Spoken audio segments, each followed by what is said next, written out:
నమో భగవతే వాసుదేవాయ. ఓం నమో భగవతే వాసుదేవాయ. ఓం నమో భగవతే వాసుదేవాయ. శ్రీమద్ భాగవత మహాపురాణము తృతీయ స్కంధము 25వ అధ్యాయము. దేవహూతి కపిలుల సంవాదము.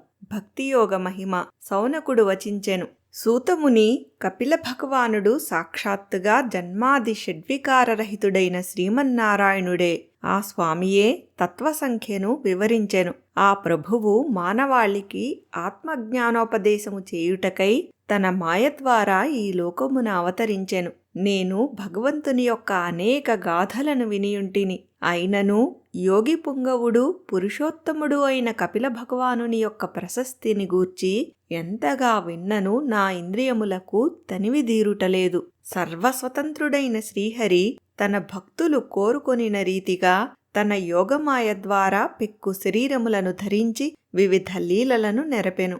అవన్నీయును ప్రస్తుతింపదగినవే. వాటిని వినుటకై నేను మిగుల శ్రద్ధను కలిగియున్నాను. దయతో వాటిని వివరింపుడు. సూతుడు పలికెను. సౌనక మహాముని, విదురుడు కూడా నీవలెనే ఆత్మజ్ఞానమునకు సంబంధించిన ఈ ప్రశ్నను మైత్రేయుని అడిగెను. అప్పుడు ఆ వ్యాససఖుడు అనగా మైత్రేయుడు పరమప్రీతుడై ఆయనతో ఇట్లనెను. మైత్రేయుడు వచించెను. విదురా, తన తండ్రి అయిన కర్దమ ప్రజాపతి వనములకు వెళ్లిన పిదప కపిల భగవానుడు తన తల్లియగు దేవహూతిని సంతసింపజేయుటకై బిందు సరోవర తీరమునందే నివసింపసాగెను. లౌకిక కార్యకలాపములయందు విరక్తుడు, సాంఖ్యతత్వ మార్గ పారంగతుడు అయిన కపిల భగవానుడు ఒకానొకనాడు సుఖాసీనుడై ఉండెను. ఆ సమయమున దేవహూతి బ్రహ్మదేవుని వచనములను స్మరించుచు తన తనయుడగు కపిలునితో ఇట్లు వచించెను. దేవహూతి ఇట్లనెను. ప్రభూ, నేను ఇంతవరకును విషయేంద్రియ సుఖములయందే మిగుల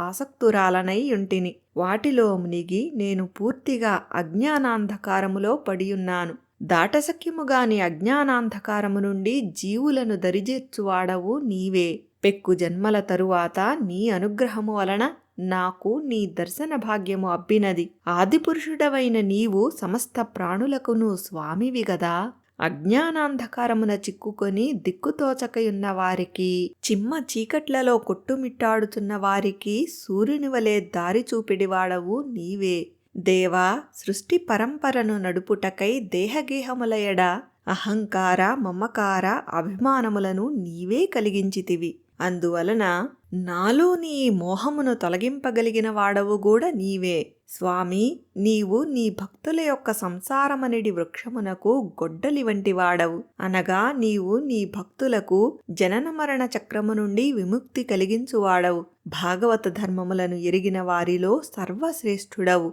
శరణాగత వత్సలుడవు. కావున నేను ప్రకృతి పురుషుల తత్వమును తెలిసికొనుటకై నిన్ను శరణుజొచ్చుచూ నమస్కరించుచున్నాను. మైత్రేయుడు నిడివెను. దేవహూతి కపిల భగవానుని అడిగిన విషయము పరమ పవిత్రమైనది. జనులకు మోక్షప్రాప్తియందు ఇచ్ఛను పెంచునట్టిది. ఆమె అభిలాషను విని జితేంద్రియులైన సత్పురుషులకు పరమగతియగు కపిల భగవానుడు ఆమెను తన మనస్సులోనే అభినందించెను. పిదపా స్వామి తరహాసమునర్చుచూ ఇట్లనెను. శ్రీ కపిల భగవానుడు ఇట్లనెను. అమ్మా, ఆధ్యాత్మయోగమే అనగా జ్ఞానయోగమే మానవులకు అత్యంతిక శ్రేయస్సును చేకూర్చుటలో ప్రముఖ సాధనము. ఆ ఆత్మజ్ఞాన యోగము వలన సాంసారిక సుఖదుఖములు అన్నియును దూరమగును అని నా నిశ్చిత అభిప్రాయము. సాధ్వి, నారదాది మహర్షులు ఈ ఆత్మయోగమును గూర్చి తెలుసుకొనగోరి లోగడ నన్ను అర్థించియుండిరి. అప్పుడు శమధమాది సంపత్తిని గూర్చునట్టి ఈ ఆత్మయోగమును వారికి తెలిపియుంటిని. దానిని నీకు ఇప్పుడు వివరింతును. జీవుని యొక్క బంధములకును మోక్షమునకును మనస్సే కారణము. విషయములయందు ఆసక్తమైనప్పుడు అది బంధహేతువగును. అట్లుగాక అది పరమాత్మయందు అనురక్తమైనచో మోక్షహేతువగును. అహంకార మమకారముల వలన ఏర్పడిన కామ క్రోధ లోభాది వికారముల నుండి ముక్తమై మనస్సు పరిశుద్ధమైనప్పుడు అది సుఖదుఖముల ఎడ సమభావమును పొందును. అంతట జీవుడు జ్ఞాన వైరాగ్య భక్తియుక్తమైన తన హృదయమునందు ప్రకృతికి అతీతము, అద్వితీయము, భేదరహితము, స్వయం ప్రకాశకము, సూక్ష్మము, అఖండము, సుఖదుఖ శూన్యము అయిన ఆత్మను దర్శించును. అప్పుడు అతనికి ప్రకృతి అనగా జగత్తు శక్తిహీనమైనదిగా అనగా మాయగా తోచును. యోగులకు మోక్షము సిద్ధించుటకై సర్వాంతర్యామి అయిన శ్రీహరిని అనన్య భక్తితో సేవించుటయే ఏకైక శుభప్రద మార్గము. అది తప్ప మరి ఒక ఉపాయము లేదు. మానవుడు దేహగేహములయందు అమితాసక్తిని ఏర్పరచుకొన్నచో అది అతనికి దృఢమైన బంధహేతువగును. అదే ఆసక్తిని అతడు సత్పురుషుల సాంగత్యము వైపు మరల్చినచో అది మోక్షప్రాప్తికి చక్కని మార్గమగును అని వివేకవంతులు పేర్కొందురు. అమ్మా, సహనశీలులు, కరుణామయులు, ఏమాత్రము ప్రతిఫలాపేక్ష లేకుండా సకల జీవులకును హితమును గూర్చువారు, ఎవ్వరి ఎడలను శత్రుభావము లేనివారు, ప్రశాంత చిత్తులు అనగా శమధమాదులతో ఒప్పువారు, సత్పురుషులను గౌరవించువారు, సాధు స్వభావము గలవారుగా పరిగణింపబడుదురు. దృఢమైన భక్తిభావముతో నన్ను సేవించువారిని, నన్ను జేరుటకై సకల లౌకిక కర్మలను, బంధుమిత్రులను త్యజించువారిని, నన్ను శరణుజొచ్చువారిని, ఏకాగ్రచిత్తులై నా కథలను వినుచూ కీర్తించుచుండు వారిని వివిధములగు సాంసారిక తాపములు ఏమాత్రము బాధింపవు. సాధ్వి, ఇటువంటి సర్వసంగ పరిత్యాగులైన మహాపురుషులే సాధు పుంగవులుగా భావింపబడుదురు. అట్టి వారి సాంగత్యమునే నీవు కోరుకొనవలెను. ఏలయన వారు లౌకిక విషయములయందు గల ఆసక్తి దోషములను అన్నింటినీ దూరము చేయుదురు. సత్పురుషుల సమాగమ ప్రభావమున నా అద్భుత లీలల యథార్థ జ్ఞానము కలుగును.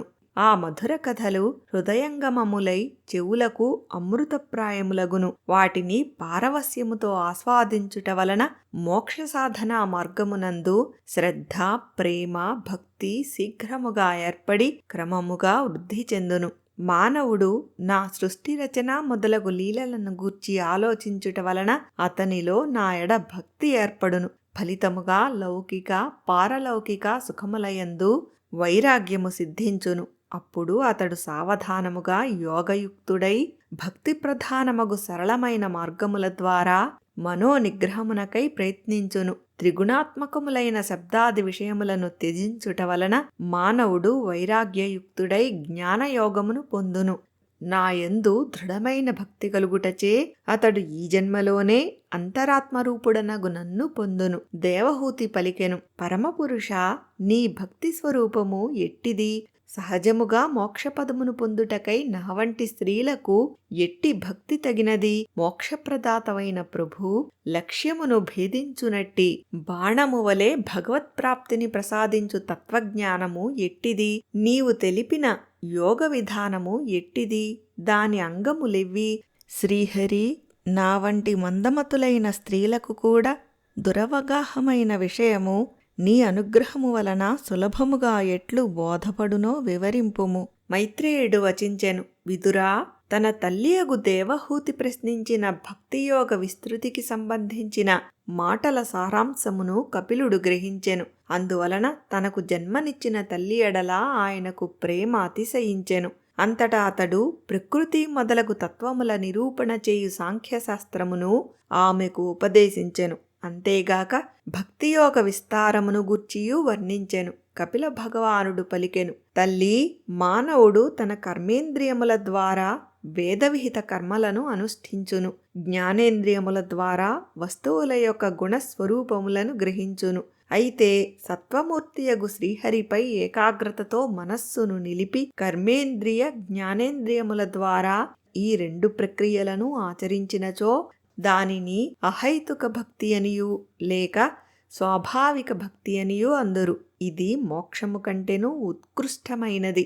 ఏలయన భుజించిన అన్నమును జఠరాగ్ని జీర్ణమొనర్చినట్లు ఈ భక్తి అనేక జన్మల కర్మ సంస్కార వాసనలను రూపుమాపును. నా పాదసేవ యందే ప్రీతిగలవారు నన్ను ప్రసన్నునిగా చేసుకొనుటకే తమ సమస్త కార్యములను ఆచరించుచుందురు. అట్టి భగవద్భక్తులు సాయుజ్య మోక్షమును కూడా ఆశింపరు. వారు పరస్పరము ప్రేమపూర్వకముగా నా అద్భుత లీలలను గూర్చియే చర్చించుకొనుచు ఆనందించుచుందురు. అమ్మా, నా రూపములు దివ్యములు, అవి వరప్రదములు, ఎంతయో మనోజ్ఞములు. అవి ప్రసన్నమైన వదనములతో అరుణలోచనములతో విలసిల్లుచుండును.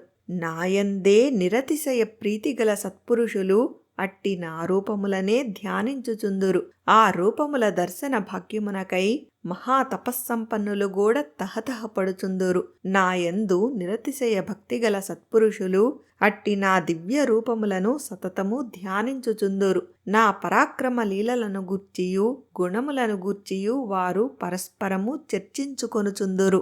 ఆ భాగవతోత్తములు దర్శనీయములైన నా అవయవ సౌభాగ్యమునకును ఉదారములగు హాస విలాసములకును మనోహరములైన వీక్షణములకును మధుర వచనములకును ముగ్ధులగుచు నా సుందర రూపములను ధ్యానించుచుందురు. అప్పుడు వారి మనస్సులు ఇంద్రియములు పరవశించిపోవుచుండును. అట్టివారు మోక్షమును కోరకున్నను భక్తి కారణమున అప్రయత్నముగా వారికి ఆ పరమపదము లభించును. అవిద్య నివృత్తమైన పిమ్మట వారు అనగా ఆ భాగవతోత్తములు మాయాధీసుడనైన నా యొక్క సత్యాది లోకములలో లభ్యమగు భోగ సంపత్తిని కోరరు. భక్తి నిరతులగుట వలన వారికి లభ్యమగు అణిమాది అష్టసిద్ధులను కూడా కోరుకొనరు. అంతేకాదు, నా పరంధామమునకు చేరిన పిదప అనిత్యములైన సత్యలోక సుఖముల కంటేను క్షణికములైన అణిమాది సిద్ధుల కంటేను శ్రేష్టమైన నిత్య నిరతిశయ వైకుంఠ సుఖములను సైతము కోరుకొనరు. అయినను వారికి ఆ పరమపదమున ఈ విభూతులన్నీయూ స్వయముగనే లభ్యమగును.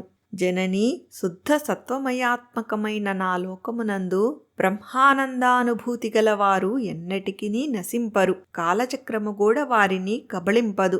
ఏలయన వారి యందు అమితమైన ప్రీతిగల నేను వారికి సుతునివలే ప్రేమాస్పదుడను, సఖునివలే విశ్వాసపాత్రుడను, గురువు వలె హితోపదేష్టను, సుహృదునివలే వారి హితమును గోరువాడను, ఇష్టదైవము వలె వారికి పూజ్యుడను. తల్లి, నన్ను పరమభక్తితో సేవించువారు ఇహపరలోకములకు సంబంధించిన వాసనారూపమైన లింగ శరీరమును, దానికి సంబంధించిన ధనము, పశువులు, గృహములు మొదలగు వాటిని, ఇతర సంపదలను అన్నింటినీ త్యజించి సర్వజ్ఞుడనైన నన్నే అనన్య భక్తితో సేవింతురు. అట్టి వారిని నేనే మృత్యురూప సంసారము నుండి తరింపజేయుదును. నేను సాక్షాత్తుగా భగవంతుడను, ప్రకృతి పురుషులకు కూడా ప్రభువును, సకల ప్రాణులకును ఆత్మస్వరూపుడను. నన్ను తప్ప ఇతరులను ఎవరిని ఆశ్రయించినను వారికి మృత్యురూపమైన మహాభయము నుండి విముక్తి కలుగదు. నాకు భయపడియే వాయువు వీచుచుండును, సూర్యుడు వెలుగులను ఇచ్చుచుండును, ఇంద్రుడు వర్షములను కురిపించుచుండును, అగ్ని ప్రజ్వలించుచుండును, మృత్యువు తన కార్యములను నిర్వర్తించుచుండును. యోగీశ్వరులు జ్ఞాన వైరాగ్యయుక్తమైన భక్తియోగము ద్వారా పరమశాంతిని పొందుటకు నా పాదములనే ఆశ్రయించుచుందురు. అట్టి వారికి దేని వలనను భయము ఉండదు. గాఢమైన భక్తియోగము ద్వారా తమ చిత్తములను నాయందే స్థిరముగా నిలిపిన మానవులకు ఈ లోకమున పరమశ్రేయస్సు చేకూరును. ఇది శ్రీమద్భాగవత మహాపురాణమునందలి తృతీయ స్కందమునందు 25వ అధ్యాయము. ఓం నమో భగవతే వాసుదేవాయ. ఓం నమో భగవతే వాసుదేవాయ. ఓం నమో భగవతే వాసుదేవాయ. స్వస్తి.